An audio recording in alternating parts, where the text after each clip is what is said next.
네, 안녕하십니까. 저는 신한금융투자 소면 PWM 라운지의 이호석 대리라고 합니다. 네, 오늘은 전기차 누가 돈을 버나라는 주제로 전기차에 대한 이야기를 조금 해보려고 하는데요. 전체적인 섹터 전반에 대해서 말씀드릴 계획입니다. 우리나라의 전기차라는 테마가 형성된 지도 벌써 길게는 10년, 짧게도 한 5년 정도 되었다고 할 수가 있는데요. 이 기간 동안 많은 분들께서 투자를 주저하셨던 이유 중에 대표적인 이유가 실제로 전기차가 돈을 벌 수 있느냐에 대한 의문이 많으셨을 겁니다. 그렇지만 요즘에 주위를 둘러보면은 실제로 판매되고 있는 테슬라나 현대차 그 등의 이제 전기차들이 다 주행을 하고 있는 상황이고요. 이런 것들이 실질적인 매출로 나오게 되면서 전기차에 대한 관심이 다시 한번 더 일어나는 것으로 생각을 하고 있습니다. 그리고 최근에 이제 우리나라에서 발표했던 이제 디지털 뉴딜과 그린 뉴딜 정책, 그리고 미국 지금 바이든 대통령 후보가 지금 주장하는 그린 에너지 정책 같은 경우에 전기차가 필수 요소가 될 수밖에 없기 때문에 오늘 정도에서 전기차에 대해서 한번 짚어보는 시간을 가지면 좋을 것 같다고 생각했습니다. 우선 전기차를 짚어보려면요. 전기차 밸류 체인에 대해서 조금 생각을 해보아야 합니다. 전기차는 이제 시대별로, 기간별로 이제 주목받았던 흐름들이 있습니다.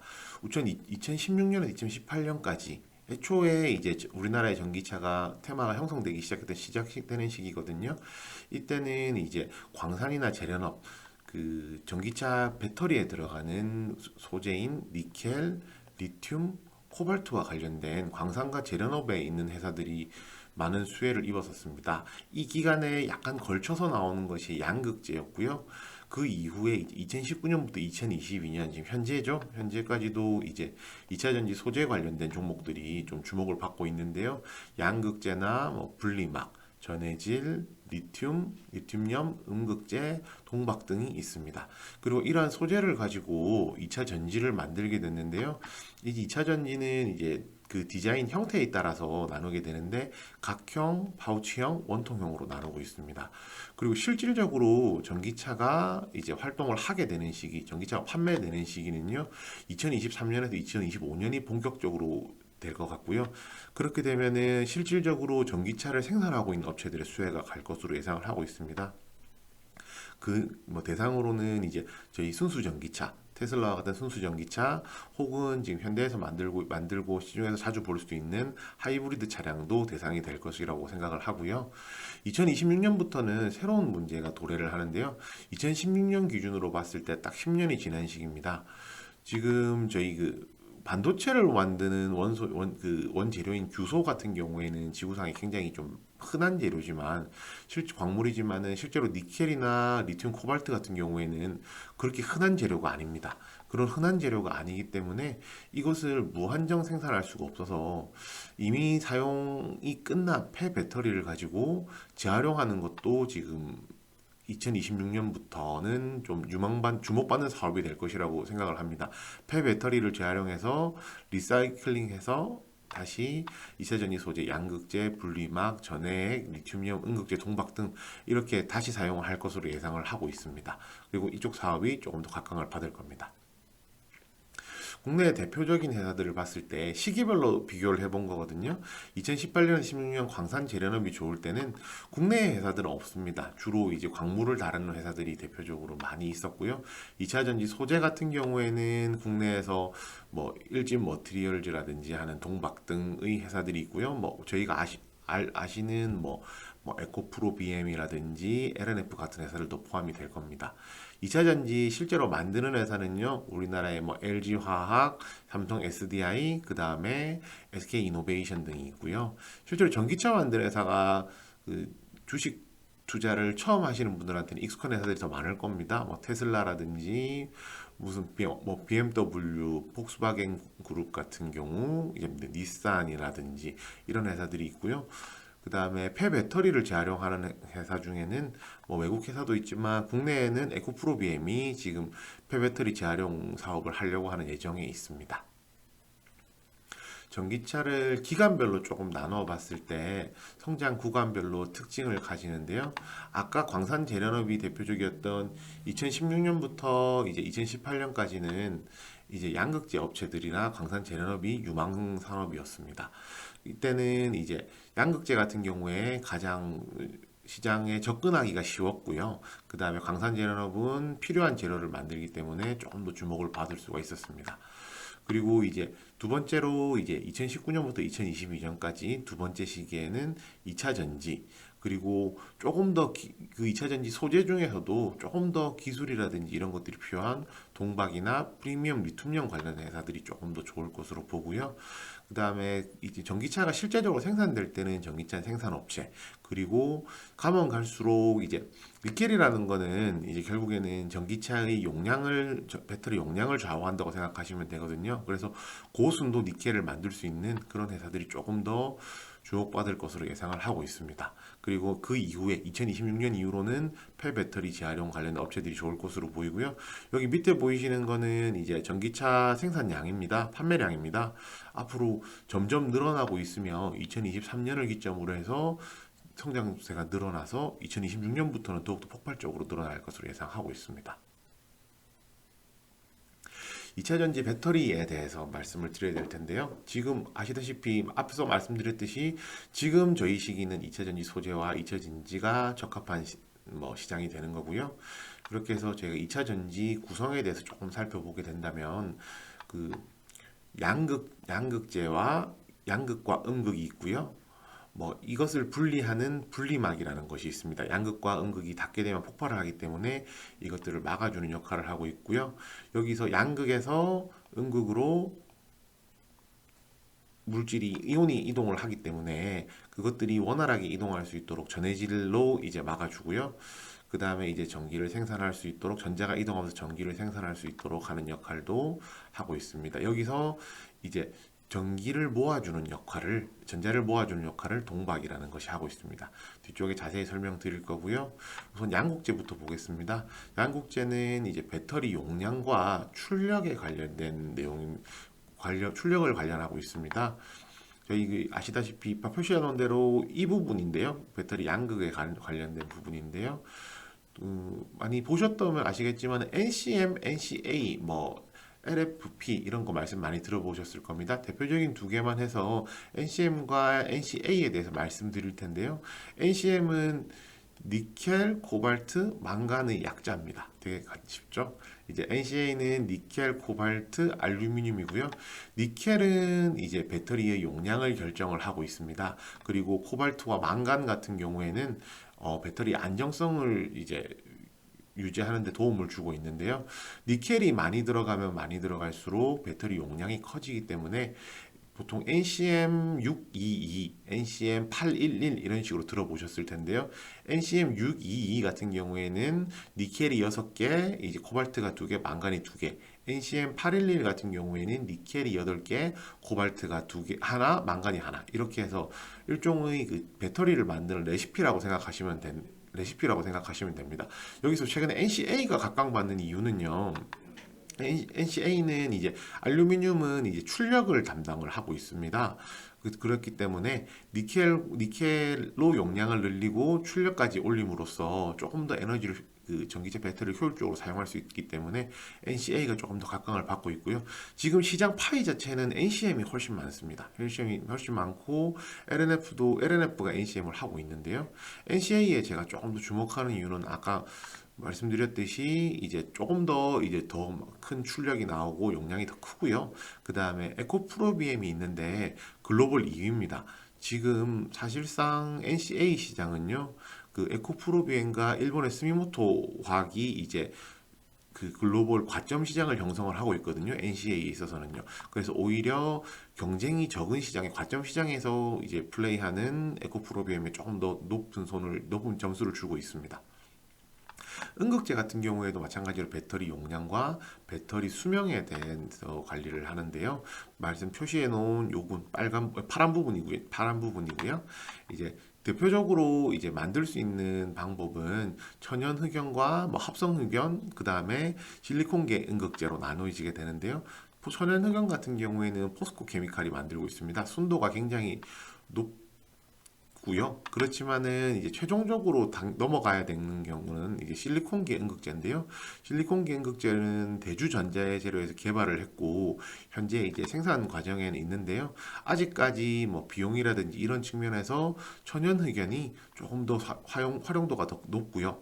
향후 좀 길게 봤을 때는 대주전자재료의 실리콘계 음극재가 지금 천연흑연의 시장을 대체할 것으로 예상을 하고 있습니다. 다음은 전해액인데요. 이 전해액은 아까 말씀드렸던 양극에서 음극으로 가는 리튬 이온의 이제 이동을 도와주는 역할을 하고 있고요. 아까 말씀드렸듯이 리튬 이온이 안전하게 이동을 할 수 있도록 안정성에 대한 중요한 역할을 하고 있습니다. 대표적인 회사가 그 중에서 이제 첨보인데요. 첨보는 이제 프리미엄 리튬염을 만들고 그만큼 고순도 리튬염을 만들고 있다는 말이거든요.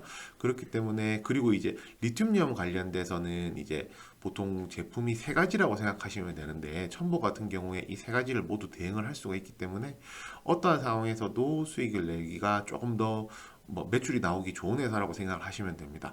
그리고 이제 지금 전고체 배터리에 대한 이야기도 이제 계속 나왔었는데요. 전고체 배터리는 이제 그 전해질 자체가 이제 고체로 되어 있어서요. 이제 오히려 분리막이 필요가 없게 됩니다. 그러면요. 왜냐하면 고체가 되면은 양극과 음극이 제자리에 고정되어 있으면서 닿을 일이 없기 때문이고요. 이 전고체 배터리 같은 경우가 에코프로비엠이 이제 만들고 있다고 이야기가 있습니다. 다음은 분리막입니다. 아까 앞서서 전고체 배터리 때 말씀드렸는데요. 양극과 음극이 이제 섞이는 것을 막아줍니다. 이것도 마찬가지로 안정성에 대해서 굉장히 중요하다고 할 수가 있고요. 분리막은 여기 보시는 양극과 음극이 닿지 않도록 막아주는 역할을 하고 있습니다. SK 이노베이션이 만들고 있고요. 자회사 이제 SK IE 테크놀로지라는 회사를 상장을 추진하고 있다는 내용이 있었습니다. 동박 같은 경우에는 음극재의 소재거든요. 전자의 이동인데요. 여기 보시면은 이제 음극기재 전자가 리튬이온과 분리돼서 넘어오는 전자가 모일 수 있도록 피뢰침과 같은 역할을 하신다고 생각하면 되고요. 그 중에서도 대표적으로 이제 동박 같은 경우에 아까 중요하다 말씀드렸던 게 진입장벽이 굉장히 높은 편입니다. 그래서 진입장벽이 높다는 것은 이미 있는 업체들이 수익을 내기가 좋고 후발주자들이 따라온다고 하더라도 그 격차를 좁히기 어렵다는 이야기잖아요. 일진 머티리얼즈가 대표적인 회사인데요. 국내에서는 1위 업체고요. 글로벌 3위권 업체들의 납품을 하고 있습니다. 2차전지 이제 완성업체도 분석을 해봐야 합니다. 지금까지 소재업체를 봤고요. 지금 LG화학 같은 경우에는 이제 LG 에너지 솔루션으로 분사를 결정했기 때문에 조금 아직까지 분사 전이라서 제가 좀 평가를 해보자면요. 사업 구성에 이제 다양한 것들이 있고 배터리가 있는데요. 공급사가 10개사로 LG화학과 삼성 SDI, SK이노베이션 중에서 가장 많습니다. 글로벌 점유율 한 3위 정도 되고요. 2019년 기준 3위 정도 되고요. 전체 매출에서 배터리가 차지하는 비중이 한 10% 내외 정도 되고 있습니다. 이익은 이제 BEP에 근접한 상황이고 2021년 기준으로 생산 용량이 120기가와트 정도 됩니다. 그리고 캐파 증가율도 한 16%로 아무래도 이제 이미 성장을 했고 와트 수가 좀 크게 이미 많이 나오고 있는 상황이기 때문에 성장 폭은 조금 적다고 할 수가 있고요. 그 삼성 SDI 같은 경우에는 이 전자재료와 이제 에너지 솔루션 부분이 있는데 그 중에서 에너지 솔루션 부분이 이제 배터리를 만들고 있습니다. 공급은 5개사, 그다음에 점유율은 5위. 매출 비중이 이제 SDI가 15%로 조금 더 큰 편이고요. 전기차 배터리 관련해서 이제 정확하게는 에너지 솔루션이죠. 에너지 솔루션 부분에서 이제 현재 흑자 진환을 한 상황입니다. 생산 용량은 2021년까지 50기가와트인데 캐파는 이제 지금 기존에 만들던 용량이 작았기 때문에 좀 50기가와트까지만 가더라도 캐파가 40%나 늘어나는 효과가 있고요. SK이노베이션 같은 경우도 이제 배터리 사업을 하고 있는데 실질적으로 매출에서 차지하는 비중이 굉장히 적은 편입니다. 적은 편이고요. 이익 또한 지금 현재 나지 않고 있는데 특징적인 거는 후발주자니까 그럴 수는 있지만 35기가와트를 만드는데 그 캐파 증가율이 한 42%로 가장 높은 편입니다.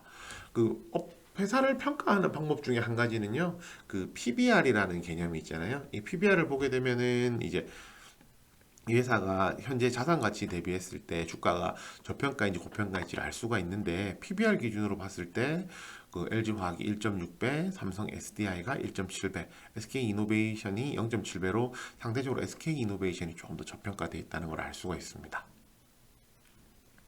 국내 전기차 관련된 기업들인데요. 뭐 이렇게 한 표로 하시면 보시면은 눈에 조금 더 잘 들어오실 것 같아서 정리를 해봤습니다. 전기차 완성업체는 현대차와 기아차 국내에 있고요. 이것을 여기에 납품을 하는 업체들, 2차 전지 완성업체들을 봤을 경우에 방금 앞에서 설명드렸던 LG화학, 삼성 SDI, SK이노베이션이 있습니다. 뭐 여기 이제 2차 전지 완성 업체들에 납품을 하고 있는 소재와 관련된 업체들은 대표적으로 양극재, 음극재, 전해핵, 분리막, 동박으로 나눠볼 수가 있는데요. 양극재는 이제 포스코 케미칼 같은 경우에 양극과 음극 모두를 다루고 있고, 음극재에서 천연 흑연을 이제 생산을 하고 있습니다. 양극재에서는 제가 앞서 말씀드렸던 에코프로비엠이라 LNF 같은 회사들이 있고요. 지금 LG화학 같은 경우도 양극재를 하고 있고 코스모 신소재가 있습니다. 뭐 에코프로비엠 같은 경우는 LG화학 같이 양극재 시장은 단점이 뭐냐면 진입 장벽이 굉장히 낮다는 건데요. 뭐 LG화학처럼 이런 식으로 직접 양극재를 생산하는 경우도 있습니다. 그리고 이제 에코프로비엠 같은 경우가 이제 삼성 SDI와 합자 회사를 만들어서요. 공동 투자로 합자 회사를 만들어서 양극재 회사를 또 만들었거든요. 이제 그런 식으로 양극재 업체들 같은 경우는 상대적으로 시장 진입이 조금 장벽이 낮은 편입니다. 음극재 업체는 포스코 케미칼, 이제 대주전자재료, 아까 말씀드렸던 실리콘계 음극재죠. 대주전자재료, 그다음에 뭐 사마콘데서 애경유화 등이 있고요. 전해액 관련해서는 아까 프리미엄 리튬이온의 첨보, 그다음에 뭐 후성이나 솔브레인 같은 회사들이 있고, 동화기업 같은 경우에는 비상장 회사인 파나스 이텍이라는 회사를 인수를 해서 이 전해액 시장에 뛰어들었습니다. 분리막은 SK이노베이션이 대표적인 회사고요. UST 같은 경우가 2017년도에 분리막 관련한 이제 개발을 했다는 기사가 있었고, 그 뒤에 이제 분리막 관련해서 움직일 때는 한 번씩 시세가 나오기 때문에 한 번씩 지켜보시면 괜찮을 것 같고요. 동박 관련해서는 일진 머티리얼즈가 아까 말씀드렸듯이 국내 점유율 1위 글로벌 3위권 업체에 납품을 하고 있고요. 그 외에 뭐 두산솔루스나 SKC, 고려아연 등이 있는데요. 고려아연 같은 경우에는 동박을 생산을 하기로 했습니다. 사업에 투자를 하기로 결정은 했는데 실질적으로 공장이 이제 2022년에 완공될 것으로 보이기 때문에 실질적으로 사업까지 뛰어드는 데는 시차가 있을 것으로 생각이 돼서 조금 더 뭐 유익 있게 보시면 좋을 것 같고요. 네, 이상 이제 전기차 관련해서 이제 전기차가 누가 언제 돈을 버냐에 대해서 말씀을 드렸는데요. 혹시나 궁금하시거나 아니면은 뭐 간단한 뭐 종목 관련된 것이라도 궁금하신 게 있으시다면은 저한테 언제나 댓글로 남겨주시고요. 그러면 댓글로 바로 답변 드리거나 혹은 뭐 댓글이 많은 종목 많은 거 같은 경우에는 영상으로 다시 한번 더 촬영해서 이제 다시 한번 설명을 드리도록 하겠습니다. 지금까지 시청해 주셔서 감사하고요. 구독, 좋아요 꼭 눌러주시고요. 오늘도 좋은 하루 되시고 성투하시길 바랍니다. 지금까지 신한금융투자 서면 PWM 라운지의 이호석 대리였습니다. 감사합니다.